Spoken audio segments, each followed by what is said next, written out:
course, this parliament is very different because the British public gave Boris Johnson that huge pro-Brexit majority. And subsequently, we've seen, for instance, the Northern Ireland Protocol Bill that we saw lots of people whinging about, including Theresa May. Bizarrely, she and other Tory rebels didn't even vote against it. Not a single Conservative MP actually voted against it. It passed second reading with a huge majority. And yet, we see a report today, Tory Remainer rebel talking about a meaningful vote amendment being tabled, seeking parliamentary approval for bringing into force any provisions. Now, presumably, in such a vote, that would still pass by a big majority, if indeed that amendment does actually go through or not. But what do you think it says about, where we are, where the Conservative Party is, that even with this big majority, Patrick, you've still got these sort of Tory Remainer rebels lurking around, briefing the media, talking about amendments and potentially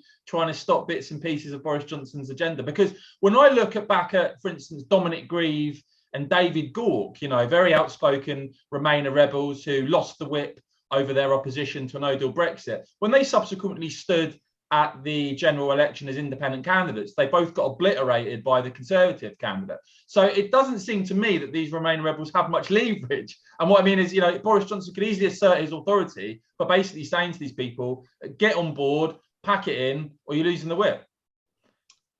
Yeah, I'd like to think so in the run up to a general election. I mean, the thing that still too many people don't really realise about the Parliamentary Conservative Party is it's not really a pro-Brexit party. Most of them campaign for Remain in the referendum.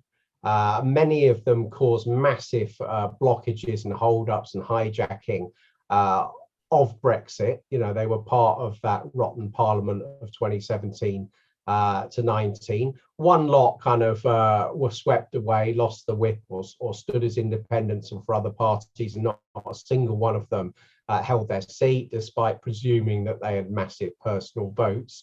There are, it's an uncompleted revolution from that point of view. There are dozens of Conservative MPs who wish we hadn't left, and who are making Boris Johnson's life as difficult as possible, who resent him for completing Brexit. And I think Theresa May is an obvious person there. After failing to do it for 3 years, he was able to do it in the matter of a few months. I see that at the moment, I think a lot of the Tory Remainer MPs realise that they're being watched carefully by their own local associations. They're also thinking, if there is a change of Prime Minister, they want to get back on the front bench. A lot of them are careerists, and they realise if they go too hard against Brexit stuff, that could be a blockage in their career. But